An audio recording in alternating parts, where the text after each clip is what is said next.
Okay, question 9.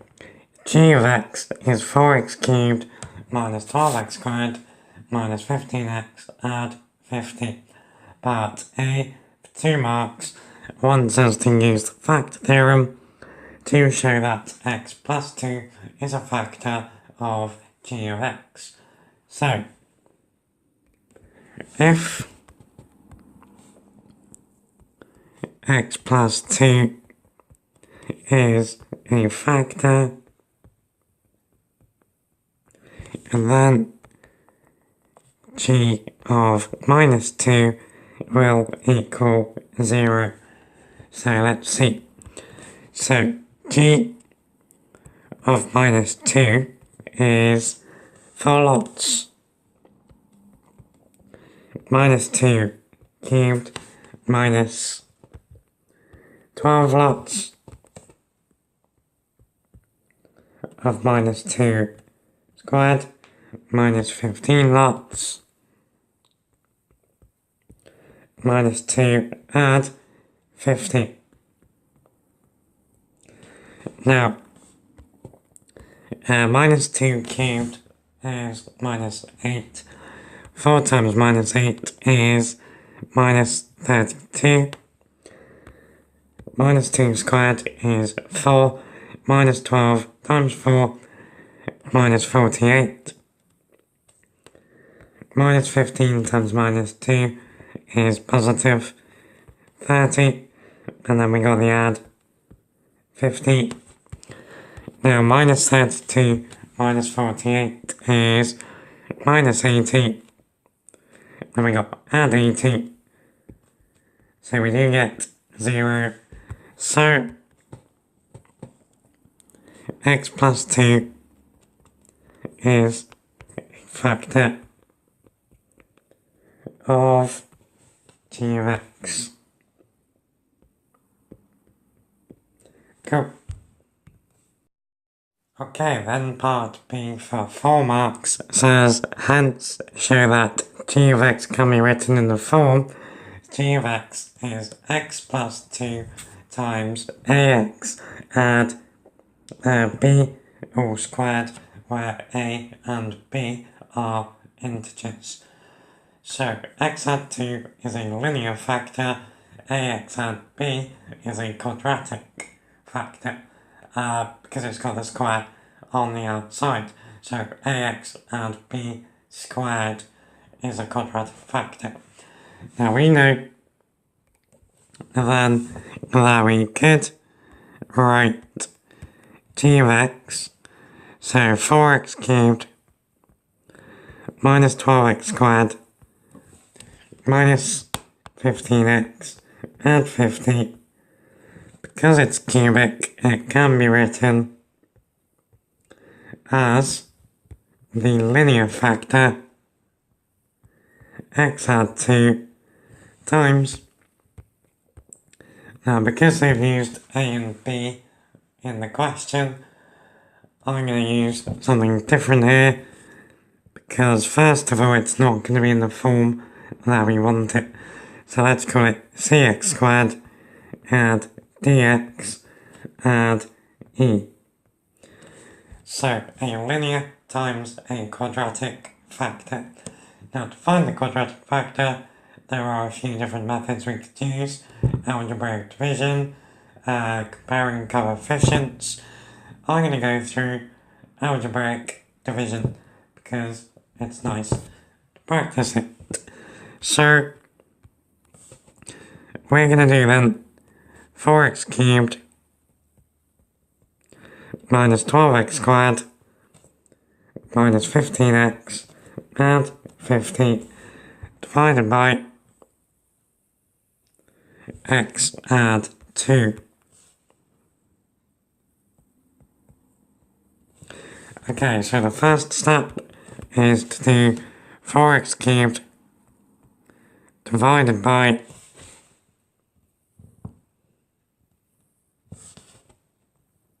the highest powered x term that we're dividing by, so x,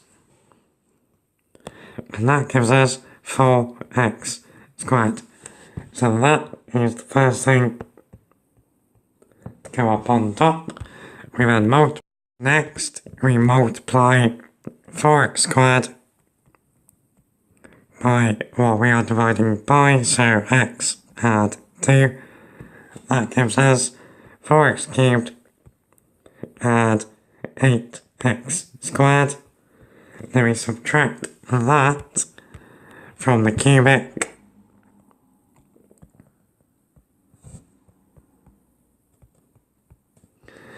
Okay, so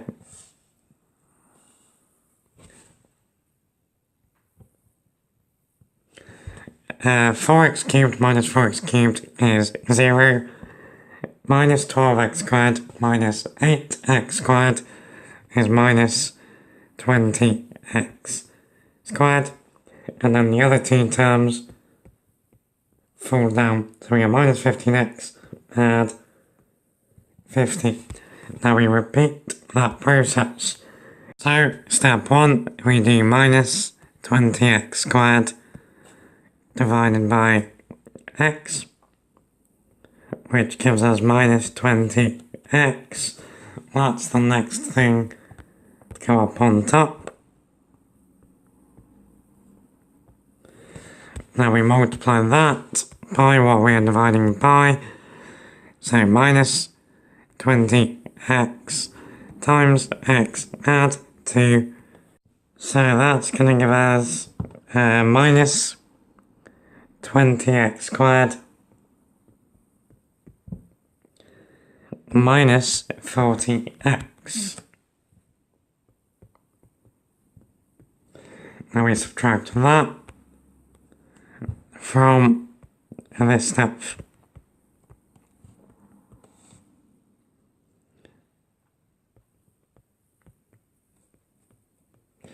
Okay, so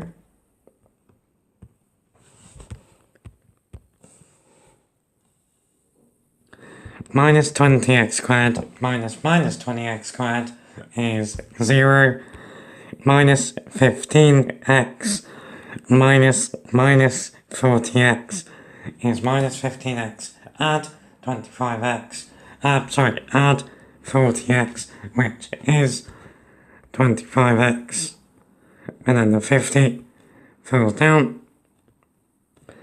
So one more time, we do 25x divided by x is 25.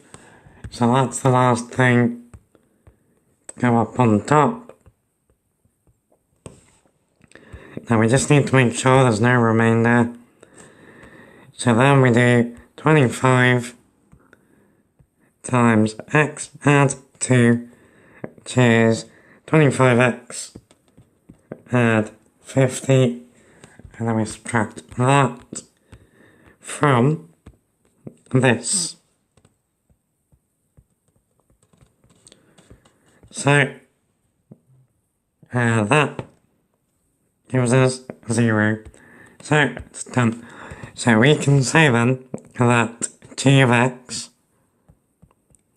is equal to x add 2 times 4x squared minus 20x add 25. Now that factorizes to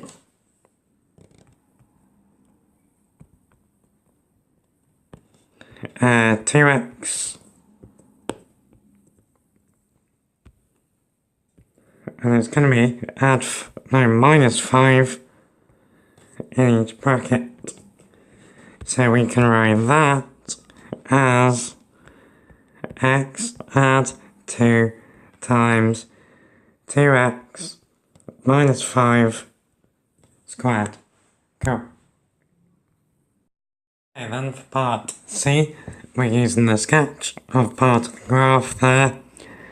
And so it says, use your answer to part B and the sketch to deduce the values of x for which, first of all, g of x is less than or equal to 0.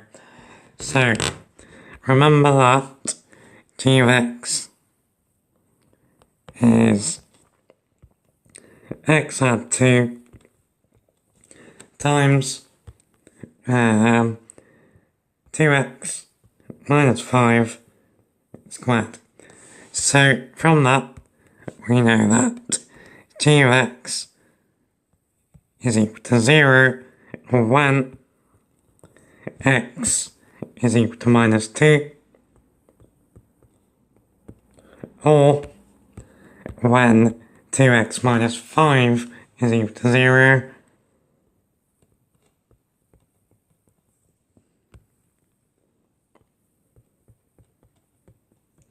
which leads us to x is 5 halves.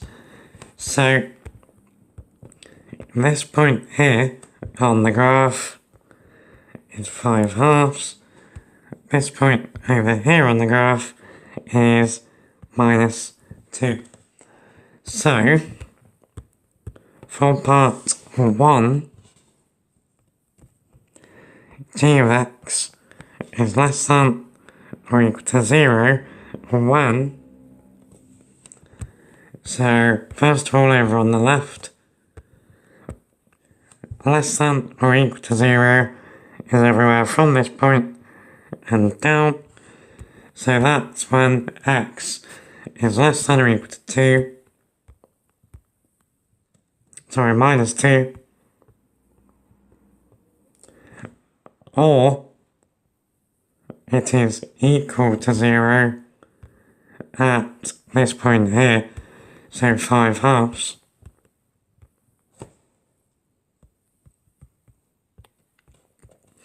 Okay, then part 2, we want g of 2x to be equal to 0.